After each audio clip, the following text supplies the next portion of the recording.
so many versions of it. You ready? Yeah. This is KUGAN CASSIUS for IFL TV in association with MTK Global. We're in Las Vegas. It's fight week. Wilder versus Fury. Delighted to be joined by Melissa from Milk PR. Hello, KUGAN. Why are you laughing? This is long overdue. I can't believe how long this has taken. I want to apologise on my behalf. Why? Because our schedules are crazy. Yeah. I can't believe we've not been able to do this sooner. But we're here. And we're But doing we it. are here. Middle of fight week, and there is something special, isn't there, about the whole Vegas thing. We was talking about it a little while ago, about comparing it to Madison Square Garden in New York. It's what you like, but I think there is something about Vegas that's incomparable to other places. Agree? Exactly. I 100% agree. And I was saying, you know, MSG for me is my most favourite venue, but you can't beat the atmosphere in Vegas at all. Absolutely. You can't. Because in MSG, it's like a great venue, but it's not like you walk outside of MSG, and we always stay at the Stewart Hotel, don't we? Opposite. And it's like, it's only really the people in the lobby. It's not exactly like you go out in the street and it's like, hey, there's a fight.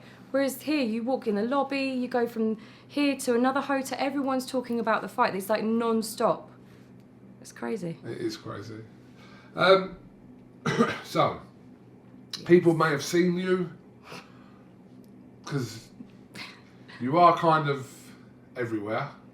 That's your job. Yeah. We'll come on to actually what you do, but that is your job, so we do see you everywhere. But Yes. Milk PR. Mm-hmm. Define for me what Milk PR is and how it started.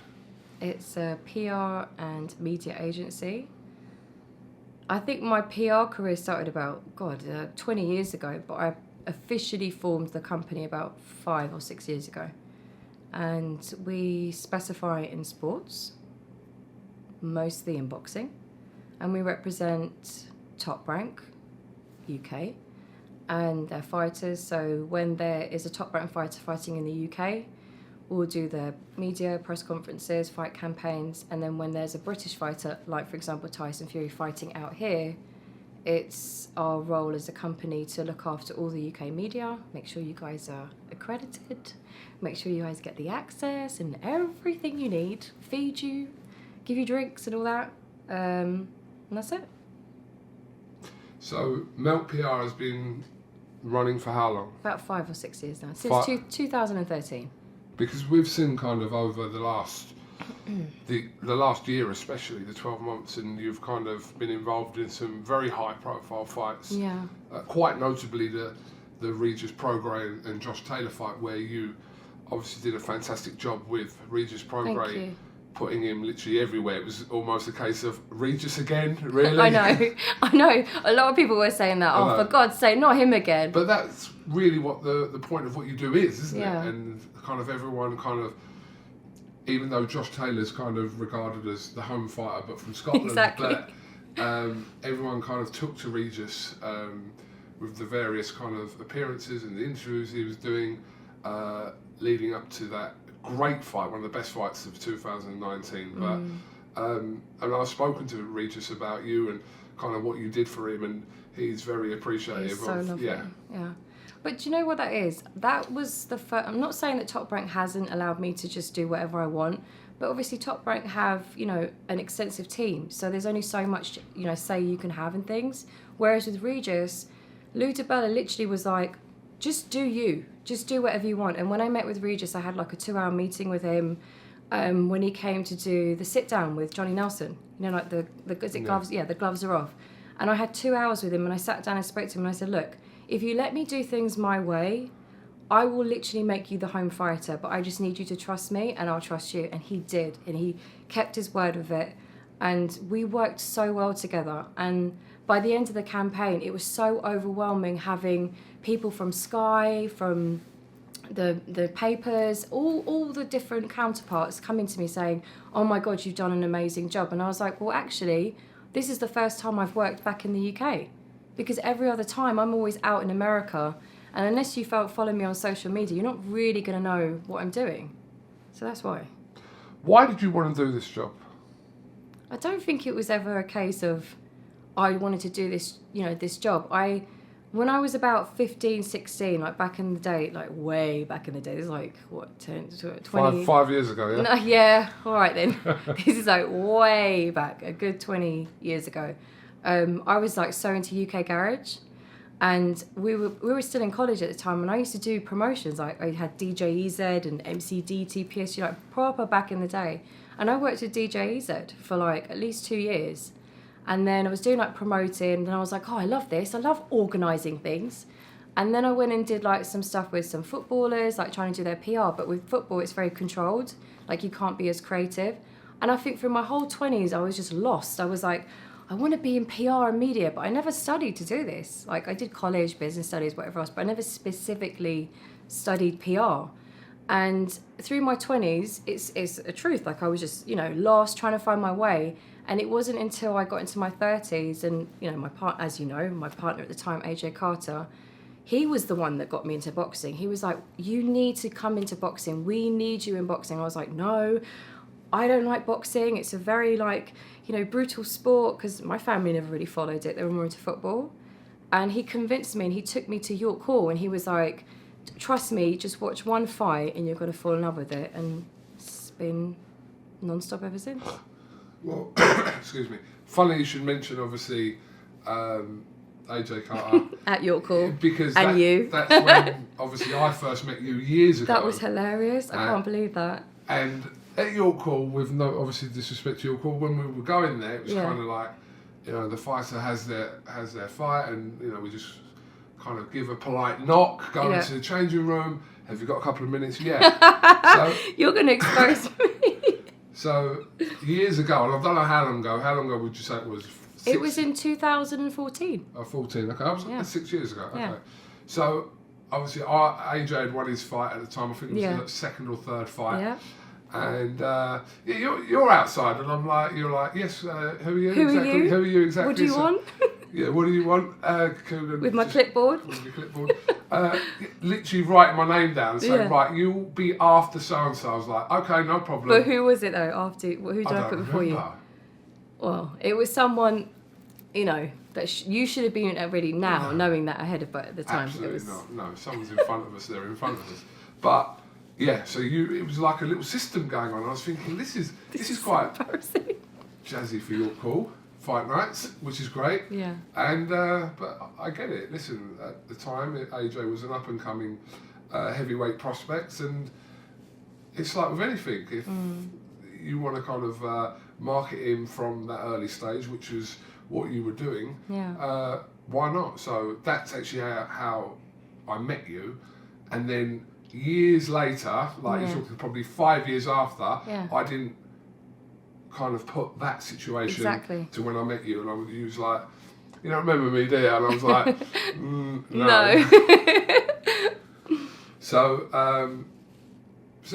from that point, working with AJ, up until maybe a year and a half ago, what was going on in that time? God, it's such a long story. Cut a long story short, obviously after we did that interview, AJ went up to about, I think it was 7-0, 8-0, and I think the mistake I made was I PR'd him in a way where his profile was higher than his ability, and I made him into this almost like this star. And he was with Steve Goodwin, then he moved on to Tommy Dove, and he was doing really, really well. And I think it was, 2000, when did he fight against that Kamil Salowski? 2000, no, it was before that. We were in York Hall, and he fought that Kenneth Adoki. Okay. And I can't remember his manager at the time, but he Derek Williams. Derek Williams, that's it. Derek Williams and his father, AJ's father, was training him, and there was Kenneth Adoki, and I couldn't find anything about him online. I was like, who is this guy? He's from Africa. Should we go for this fight? Should we not? Anyway, so he went into the fight. He lost that fight, and then we had to build him back up again. And then he'd fought crap. He fought one of AJ's opponents, Hervé something. I've got blank. Anyway, one of AJ's opponents. What the hell? Do you know what? I'll tell you. I'll explain what that is after. Don't worry. Okay. I've kind of figured it out as it's going on. Anyway, so AJ hadn't had. No, seriously. No, what? don't worry. Don't worry. I feel like there's a ghost. No, there isn't. Trust me. I will explain after I know what that is. Okay. Oh, okay, got it. Yeah, got it. So yeah, he was fighting against this Hervé guy, whatever it was, and AJ had knocked him out in the earlier rounds. So we were like, it was a 6-rounder, and he was amazing. We were like, oh my god! Even I was shocked. I was like, you're really good. Everyone was just, and then he suddenly come out with, I've got a rotator's cuff. I was like, what? And he was just about getting into talks with Eddie Hearn about signing to Eddie Hearn and Matchroom. And then we made a decision to have the operation and take some time out because, we thought we were on the top. He was going to be the next best thing. And for about 18 months, he was out of the ring and he actually went into a severe depression. And it's obviously out there now, but he tried to take his life several times and it was a really difficult experience for me because I was still very new to boxing at this point and Richard Williams and Brian Lawrence was now then his manager and trainer. And we all decided to just not say anything to anyone and just keep it under the radar and just crack on with it. And we finally got AJ signed to Tommy Dove. And then the board found out that he'd, tried to take his life and delayed the fight again. Then it went to April 2017. And he fought this Kamil Salowski. And I was the one that convinced him to do it. I said, look, you'll be fine. He's a tough journeyman, but you know what? I've researched him. Just, let's just go for it. And he got knocked down in the second round, and it was horrific.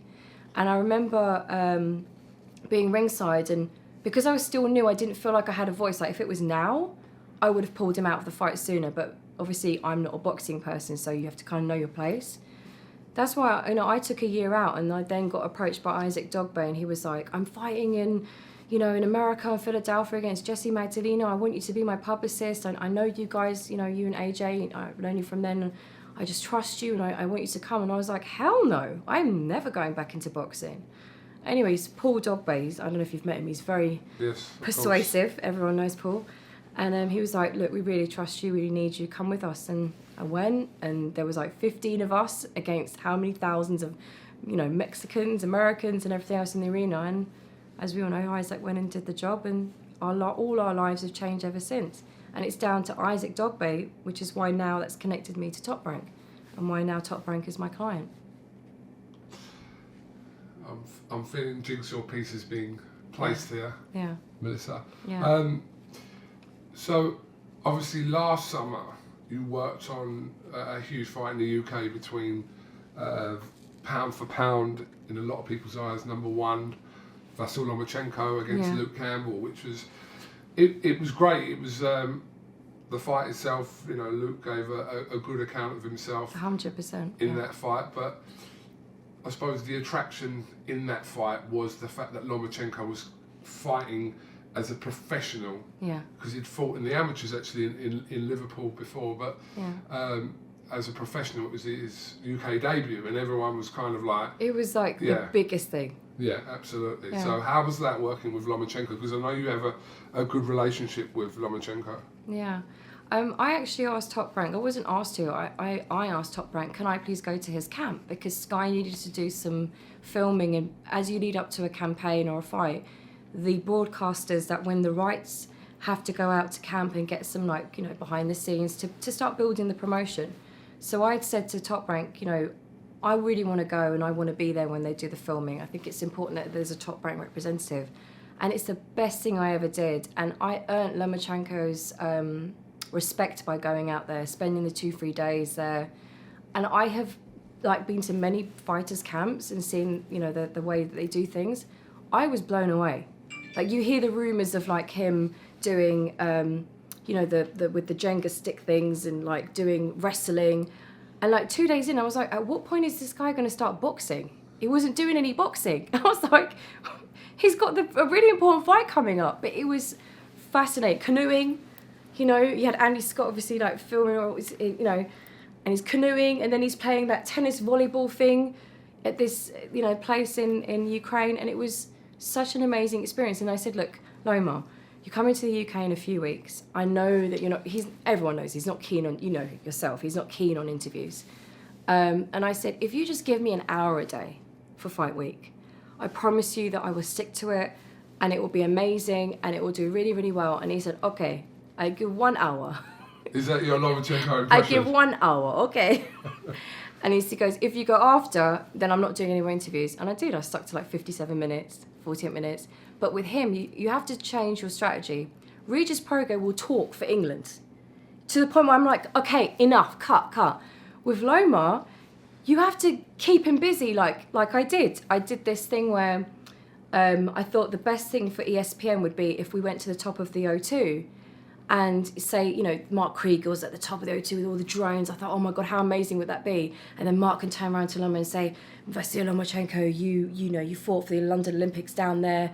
You know, and was it two-time gold champion? And you said at the time that you wanted to one day fight the O2 and you're now standing on top of the O2 arena. How does it feel? You know, you have these like visions of how you want things to be. I can't believe Eggers allowed us to do that on Fight Week. I was like, Eggers, please can I take Loma to the top of the O2? He was like, okay, maybe. But Loma loved it. He was like, he loves physical activity. And then he did Spencer Oliver and who else was there? Fraser Dainton, and Spencer did an interview with him, and they played golf first, relaxed a little bit, and then they did the interview. Every fight is different. But Loma was an absolute pleasure to work with. Like, they're just so respectful, and when they trust you and they let you do your thing, it just makes your job so much more so much more easier. At the end of it, the most gratifying part was when Loma said, I loved how she did everything.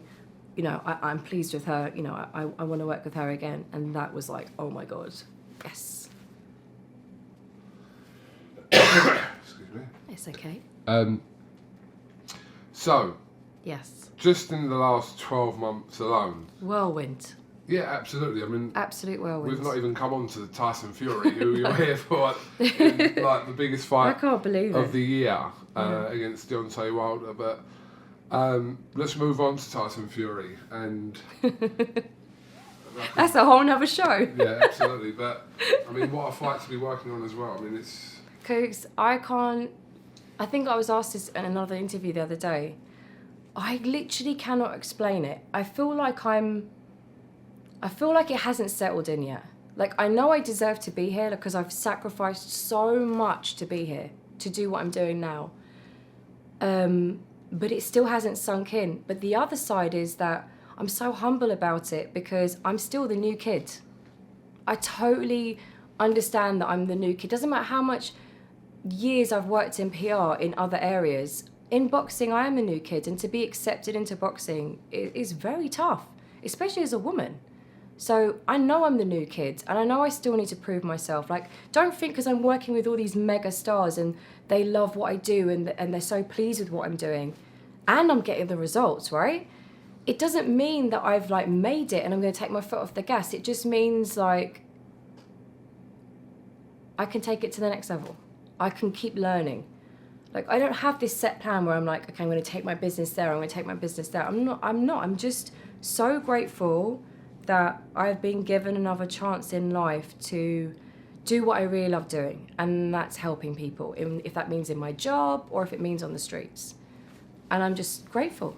That is the only way I can put it. We were talking to probably the queen of PR earlier in Kelly Swanson. Who's obviously with her company, Swanson Communications, but more notably over the years was Floyd Mayweather's publicist. Yeah. And if there's anyone that kind of, and I know she's kind of taken a shine to you, I can tell that. Yeah. But if there's someone to kind of learn from, it is someone like Kelly. 100%. But do you know what the funniest thing is? When AJ got me into boxing, obviously me being me, I did my research.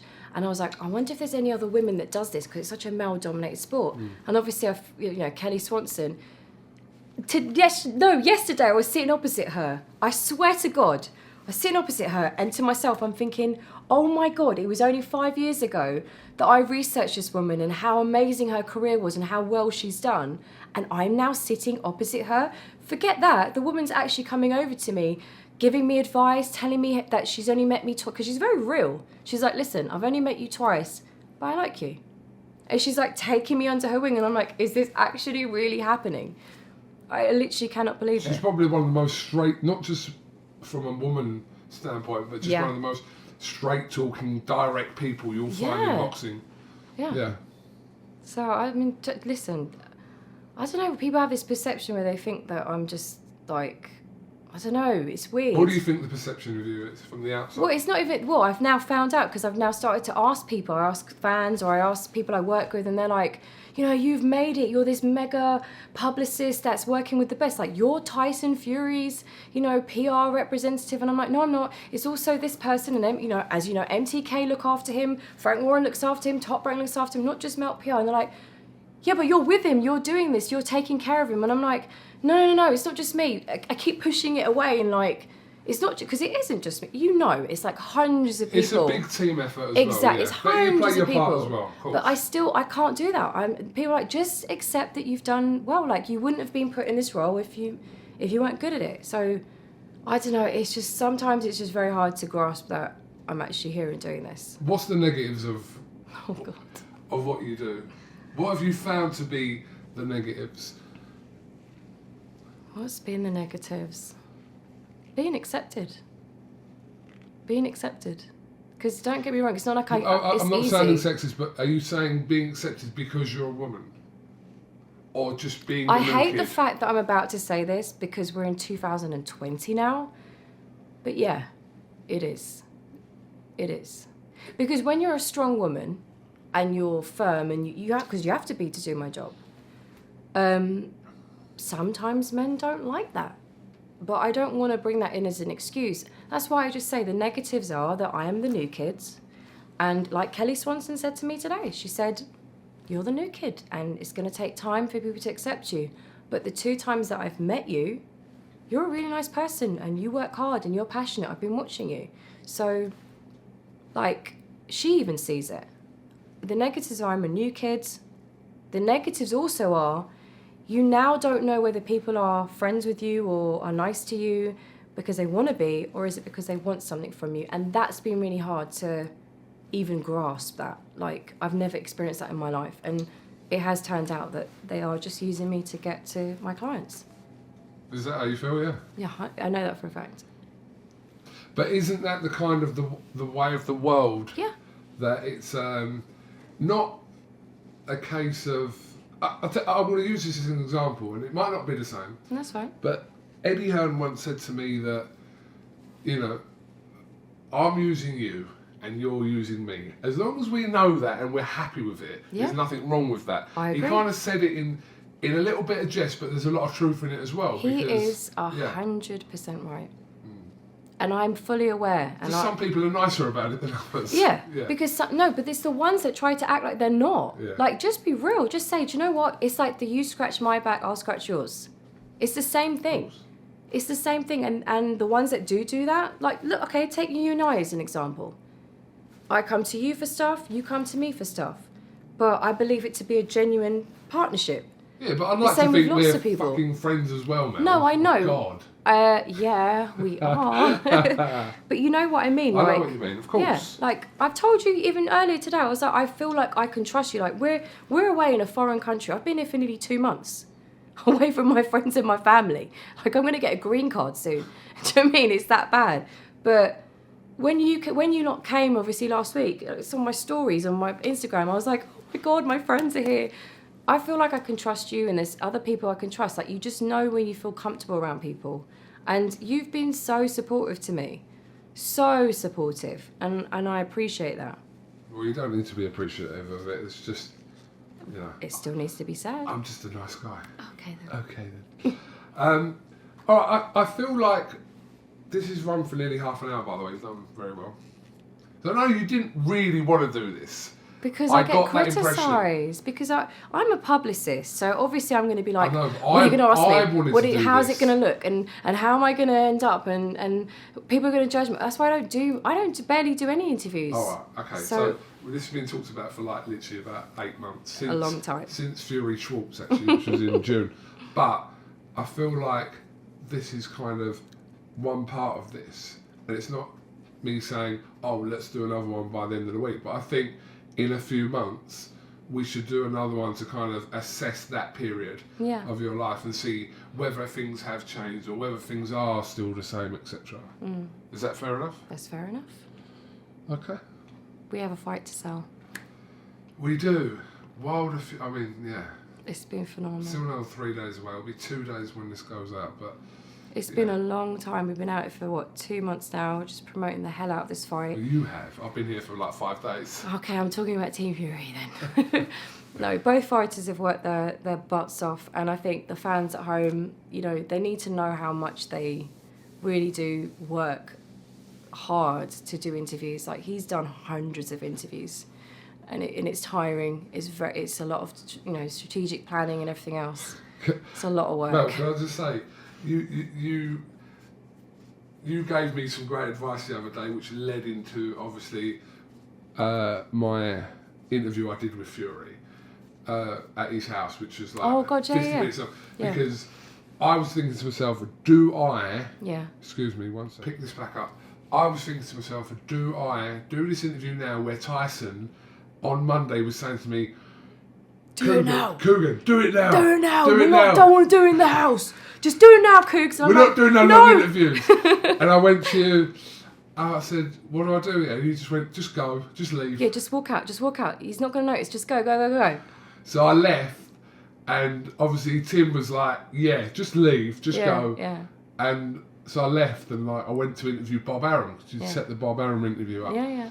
And obviously the next day I was thinking to myself, oh my God, I'm going to go to the house tomorrow. He's going to go, I told you yesterday. I told you, What are you doing, Cougs? What are you doing? I told you to do the interview today. Right. I was panicking about it. I was thinking to myself, if he's not in the mood, it's fight week, just roll with it. But turned up at the house yesterday, he was good as gold, and sat with me 50 minutes. And he probably would have sat with me for another half an hour if I wanted to. So, yeah, that was a good bit of whatever that was. No, but that, do you know what it was? Because you got to understand, me and Tim, bless him, he's been amazing. We've known Tyson's moods, you know. We know when he's saying something, does he really mean it?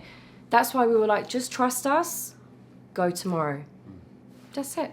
That's all we ask you not to do. I did think, that when you guys were saying that, I was like, tomorrow, what mood is he going to be in tomorrow? I could see it in your face, you were panicking. I was thinking, so we'll go there and he's going to be like, you should have come yesterday, or you should have done it yesterday. But it all works out anyway. So thank you. Thank you. No, thank you.